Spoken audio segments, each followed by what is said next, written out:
Sergeant Stubby, an American hero? Okay, I just need to start this off by asking, where the fridge did this come from? I never saw a trailer of this film, I never saw it advertised anywhere, I haven't even heard about the studio that made it before. Fun Academy Motion Pictures, eh? Must be the new kid on the block, well, maybe. I would see the title a few times pop up in movie schedules, but I always presume it was just some film that would get a handful of small screenings and quickly get a DVD release or something. But I guess I was wrong, because here it is with a prominent wide release and somehow find a way to be in my local theater. So here I am, standing there with a bunch of messages from people asking if I'm gonna talk about it, and all I could say is just, yes, I'll review it. Oh, and before I begin this review, keep in mind that I am very limited when it comes to clips I can show of this movie, since I can only find little to actually use. So don't be surprised if you suddenly see repeating clips, behind the scenes stuff, or a slideshow of pictures from the movie. Also, don't mind the Balto soundtrack in the background. Sergeant Stubby didn't seem to have one available when I made this, so I can only work with the materials that I could find and what I got. So now that I've made some changes to my schedule so I can throw this in at the last minute, will Stubby be an unexpected surprise? Or will it make me wish that I was watching the other animated film with dogs that was screening next door? Let's find out. The story. For the very few who have actually witnessed an advertising for this film, the movie tells the true events of Sergeant Stubby, a Boston Terrier who helped out the Yankee Division to save their own soldiers and to fight off the Germans. He now has a legacy of the most decorated dog of World War I, and the first ever dog to earn a sergeant ranking. One thing that I have to give credit to this film is how it is dedicated to stay true with telling the events and the heroic acts that Stubby has done, visually depicting how he would warn people when gas attacks would come by or alarm others when a soldier would be injured. However, it's not just about the dog's actions. He also shares his screen time with the man who technically owns Stubby, Robert Conroy, where the movie would look into the relationship between the two and present how World War I was unfurling in his point of view. While the film does try hard to be family friendly, which I'll get to later, it knows about the serious nature of the events during that era, and tries to present both the historical side of what it means and how it personally affects the characters, which is why the film mainly focuses on the heart, to have audiences care for characters like Stubby and Conroy while they're out risking their lives. However, while it does have some good themes and good intentions, the execution is rather debatable. Like I said before, it wants to be a film that the whole family can enjoy, especially for kids. So it is noticeable how the writing sugar-coated the story, showing how Americans were a great help to stop the war and showed great teamwork to fight against the evil Germans. That and the way the movie treats Stubby is like hearing 80 minutes of just, oh, who's a good boy? Why, yes, he can stay because he's a good boy, aren't you, Stubby? Aren't you a good boy, Stubby? Yes, you are! Guess it's better to have every man and every dog we can get in this fight. Well done, soldier. Thank you, Sergeant. I was talking to the dog. On the other hand, it actually is pretty funny when you see a wounded soldier without showing any blood or damage to their body, and the only thing audiences can ask is just, what wound?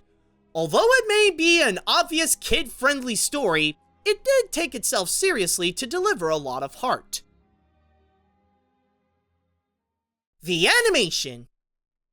As it is set to stay true with the actual events that happened, the animation would require to be a lot more down to earth. Nothing made to visually stand out from most other animated films, just something that can emulate what happened back in the early 20th century. What makes it obvious how it tries to be more realistic is how the color palette removes a lot of saturation, showing the gritty side of the war to make it look a lot rougher. Now you Americans are here, it will be over soon. Wounded! Coming through my back! What would be the biggest surprise from this film is actually how the animation came out okay. Maybe not a great looking film due to rather weak rendering from a low $25 million budget, but it is noticeable how the animators were capable of working well with the materials that they have.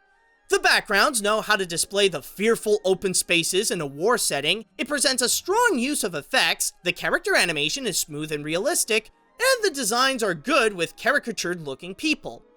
However, I might have a controversial argument regarding the use of the medium. Let me ask, is there really a point to this to be animated? Honestly, the most that I could find is just because the filmmakers wanted to make it look appealing to kids. But other than that, the way it tells a story so realistically with nothing stylized makes it feel like it won't make much of a difference if this were adapted into a live-action film. I mean, sure, there are some cool 2D moments that emulate the vintage art style of war posters whenever Helena Bonham Carter narrates the updates on the war, but other than that, the movie's realistic depiction is a curse as much as it is a blessing when it offers little in terms of creativity and uniqueness. Don't get me wrong, the animation is fine, and it did its job in terms of the direction that the movie was going. It's just that it doesn't give much of a reason for this to be an animated film. The characters. It's not going to be easy explaining who these characters are, especially when the star of the film is just a dog. No, not a cartoon dog or a talking dog, just a regular dog being a dog. However, with the way the movie presents Stubby with an easily readable face to see his emotions, there is a bit of a personality in him where he is a dedicated dog with a strong bond with Conroy. With no fear in him, he wants to help out in any way he can in order to save lives. Sure, as a character, there isn't much that he can offer to the movie, but he does get away with it a bit since he is depicted with a good balance of a war hero and a house pet, thus making Stubby to look believable seeing the notable actions he did from the past. Find a new buddy, Conroy? The sergeant wanted a mascot. Give the unit a different look. A different smell, too. As for his human buddy, Robert Conroy is the main man of the movie that follows his military journey in World War I. For the most part though, he mostly plays the caretaker that would have to take responsibility for Stubby while his friends, Hans Schroeder and Elmer Olsen, are on the side making reactions to the stuff that Stubby gets away with. However, even if one of the main components of the film is the relationship between Stubby and Conroy, the movie wouldn't be at its strongest until it introduces Gaston Baptiste. He is a large French military man who accompanies the duo on their battles, aiding them to know what to do around the area and sharing his personal side during their downtime. Funny enough, it's actually with the bond between Conroy and Baptiste where the film would deliver some of its most heartwarming moments, where a genuine friendship is being crafted before audiences' eyes, and it presents more character development as they talk to make them feel three-dimensional. While a few characters are well built, the rest of the cast feel like they're mostly made to tell how much of a good boy Stubby is.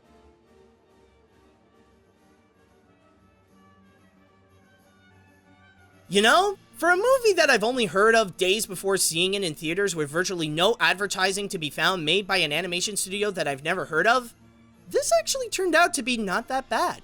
That's probably the bigger surprise than the fact that I'm even reviewing this in the first place. Sergeant Stubby, an American hero, turns out to be an okay animated feature that has a good heart where it mainly wants to honor what many consider to be a war hero.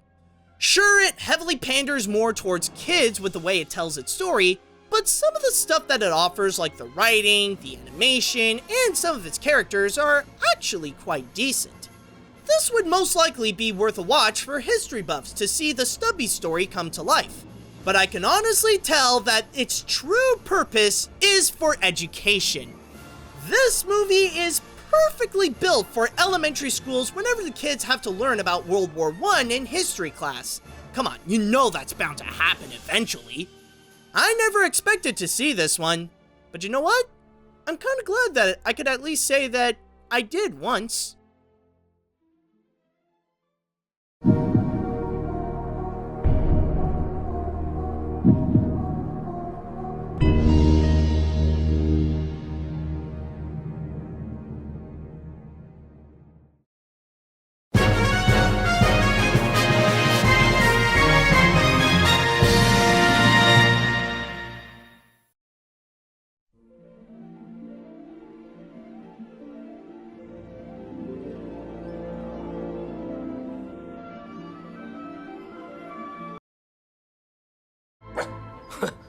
At least he's ready.